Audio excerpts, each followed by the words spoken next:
Okay people, the massive success of the side story spin-off manga from Naruto, Sasuke's story, the Uchiha and the Heavenly Stardust is a massive success, people. It is humongous right now, so much so that it has officially surpassed One Piece as of the recording of this video in readership, with only 3 chapters right now, with about, I think, a little over 1,000 readers. But this is freaking nuts because, again, you got to take into account that this is off a spin-off series. A spin-off series is able to do this. Imagine if they had a full-on series that was actually really hitting all marks, so to speak, in terms of getting that mainstream love and success like Naruto once had. Yeah, we definitely be cooking, because it's absolutely crazy to see. And it's no surprise because this manga continues to hit heavy, between the art looking absolutely awesome, especially again considering it's looking like Kishimoto's art, even though we know it's done by Kimura Shingo. It's still nevertheless shocking to see, like, dog, this looks like Kishimoto stuff. But the chapter picks up from where the last one left off, with chapter 3 of Sasuke's story, and definitely it takes an even really cooler twist, I would say, because one of the things that Boruto, the anime, you could argue maybe explores, but not really the manga, is the relationship between Sasuke and Sakura. In chapter 2, it started the setup with one of the inmates mentioning to Sasuke about this new nurse that's there, and she's single, and based off the silhouette, you kind of tell, wait a minute, that's Sakura. What's going on here, fam? But chapter 3, Sakura came in. I wish I could have said swinging, but she hasn't dropped nobody just yet. I'm expecting, yo, I got some expectations. I want to see Sakura throw down, dog. Like Boruto Sakura, I always say, way better and way more enjoyable to watch than pre-Boruto. That's just me. I feel like Sakura was written, and Kishimoto's strength when it comes to writing women is writing really strong mothers. But Sasuke, pretty much following the encounter with the main warden of the prison, and pretty much him being caught, you know, breaking the rules, so to speak, is starting to see judgment. And yeah, the guards is treating him like crap. Now granted, he could probably kick a lot of their ass, but now he's on the radar, so to speak. So Sasuke is pretty much going to allow some certain beatings that take place, and I was just there like, get up, Sasuke, fight, what are you doing? No! And maybe it's just me, but I feel like this GG dude is gonna end up getting Sasuke into some trouble, dog. Like, first of all, why are you following homie? Because he wakes up once again in the middle of the night, his hand aching. The dog, pause, and notices that Sasuke left the cell and decides to tag along. And I'm like, dog, one day that might not go so well. Remember, y'all in a prison at the end of the day. Like, this ain't no walk in the park. This ain't no fun and games. So I feel like this GG guy, he's becoming a liability, so to speak, for Sasuke. But nevertheless, he follows him, and Sasuke finds some dude, one of the inmates, inside of some sort of broom closet stuffed in there. So definitely getting more mysterious. Like, what the hell is some random inmate doing, and how the hell is Sasuke just rummaging around? Like, there's so many questions right now. But pretty much he was bullied and tied up by some of the other inmates and thrown inside of there. But it's just kind of like giving, I guess, more of the atmosphere of like, yeah, you know, this is prison. Like, one of the things where you have an arc centered in a location like this is ideally you got to make it feel like that location. And yeah, there's gonna be some trouble. And then following that, Kimura Shingo yet again decides to deliver with some epic looking and awesome art of Sasuke throwing down once again with that freaking dino. Now, I ain't gonna lie, this chapter I was a little worried when Sasuke once again tried to use his Sharingan on the dinosaur. I was like, dog, you tried it, remember? And just earlier in the chapter, end of last chapter, you had the warden show you that he had a glass eye. Maybe the dinosaur has a glass eye. Why try it again? I was a little bit like, yo, Sasuke, don't be reverting, dog. Don't be reverting. But granted, just to make sure at the end of the day, because at the end of the day, yo, he's fighting a dinosaur, for crying out loud. That's already shocking in and of itself. Maybe, I guess you could throw the argument that, like, yo, dog, he needed to, you know what I'm saying? You gotta double check. But I was still there like, come on, don't tell me next day you're running out of chakra. However, somewhere in the midst of the battle, he dips out, but still managing to get a little scratch, a little nick on good old Sasuke. And I gotta applaud that. That was probably some of the best parts of the chapter, was that battle in terms of art-wise. Art-wise, it was just like, fam, again, looking straight like if Kishimoto wrote this and drew it himself, which I believe he was a part of the writing of the original novel. But yeah, he ain't doing the art. It's Kimura Shingo. And after walking through the hall a little bit, realizing, dog, I've been poisoned by the freaking fangs of that dinosaur.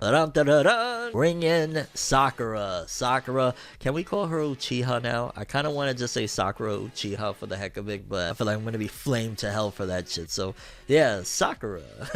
And she brings him to seemingly a hospital bed and treats him because again he was poisoned by that toxin, and gives him a little update on the mission, which was kind of interesting. I guess it makes sense, like, hey, if you're in the middle of a mission and somebody else is kind of trying to acquire the same intel, if the other dude catches the intel but there's still other things to do, then it's fine. Because initially I was like, well damn, what was the point of coming to this prison if Kakashi already got what they were looking for, so to speak, on his side of things? Which I ain't gonna lie, I wouldn't mind seeing what was happening during this time on Kakashi's side of things as well. Like, this could have been a manga that has 2 stories going at once, and maybe at some given points, even if it's not technically in the novel, have them cross paths and stuff. Like, could have been so freaking awesome. Maybe they're gonna adapt that next, who knows, the Kakashi story, whichever one, because there's like 2, 3, 4 novels now. It's getting a little wild. Pretty much in Kakashi's findings with this book, Sakura describes that essentially the Sage of Six Paths, he was at one given point ill, and essentially it was something called the ultra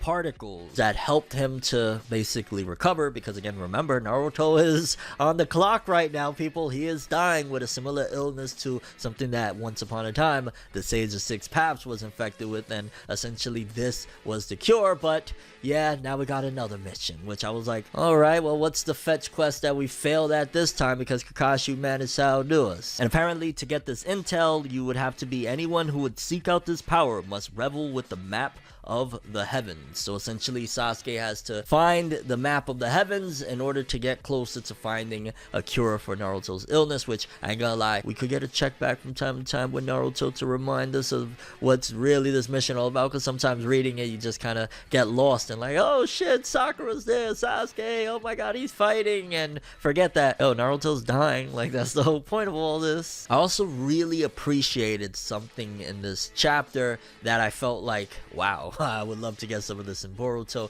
and that was just exploring the little bit of the depths of Sasuke and Sakura's relationship. The fact that Sasuke was like, I bet, you know, cool beans, you came through, dope stuff, now get out of here, woman, you know. Okay, he didn't say all that, but yeah, he pretty much was like, hey, thank you, okay, now you could go home. And Sakura was like, no, I don't think I won't. Yeah, I'm not going nowhere. And I was like, alrighty. And Sasuke pretty much, after having a debate back and forth with her, had to admit, like, you know, it's fine. And it's interesting to see the relationship in general, like, considering, again, aside from the Sarada Gaiden manga that we had, Boruto pretty much doesn't really explore those relationships. Like, you never see where Naruto and Hinata are not getting along or anything like that, you know. So you really don't get these depths. And just like the Boruto anime from time to time dives into this, I love seeing it, especially considering it's a story about Sasuke. One of the stories about Sasuke, one of the parts of his story, shall I say, is Sakura, his wife. And fam, adding even more to that dynamic, it was really cool to see Sasuke take initiative, so to speak, when it came to his wife. It was really dope to see when Gigi showed up to the hospital saying, hey nurse, my hand is hurting again, and right as he's about to go and touch Sakura's hair, because he's like, ooh, pink hair, I was just there first of all like, yo, I get it, you're an inmate, but can you chill out, hands off of her? And before anything could happen, Sasuke grabbed that arm like, yo, that's mine. that cute little thing right there, that obsessed Sasuke-kun, that's all me, you know what I'm saying? And it was kind of funny and cute, even though it was, you know, kind of fibbing to Gigi, that Sakura basically says, oh no, I missed my Sasuke-kun, I just had to come over here, which I wouldn't be surprised if there's a little bit of truth to that. Like, granted, the mission is the mission, she went through what she had to go through, but I wouldn't be surprised if there's that shadow of Sakura, like from part 1 of Naruto, screaming, yeah, I wanted to see him, and what?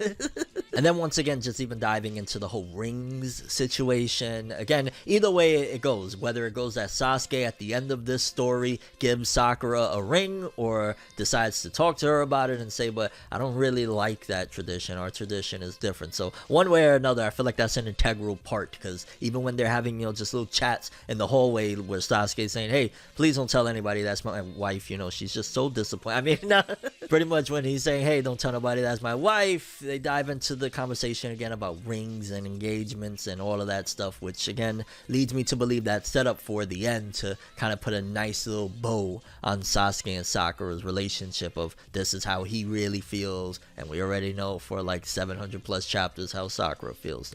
Don't need to expound on that. Nah. But then the chapter ends off with a conversation again between Sasuke and Gigi, where he asks him about the map of the heavens, if he's ever heard of anything like that, and Gigi is pretty much like, well, no, I haven't, but one of our bunkies is the, head of the library. They could probably help you. So Sasuke goes to the library for chapter 4. Hey, the jail library, lower library. But first he has to politic with that inmate as well, because we see who he is, and I was like, alright, I don't think this is going to be a big deal, although I guess technically because Sasuke can't just bust his ass, he kind of has to, outsmart whatever problem he has or whatever he wants from Sasuke. We'll probably get a little bit more of a mental challenge. Like, let's see how Sasuke can maneuver through this one, considering he can't just, again, start busting dude up with a Susanoo or something, But curious what you guys think. For starters, how do you feel that, again, Sasuke's story is so freaking successful off rip right now, 3 chapters in and doing these type of numbers?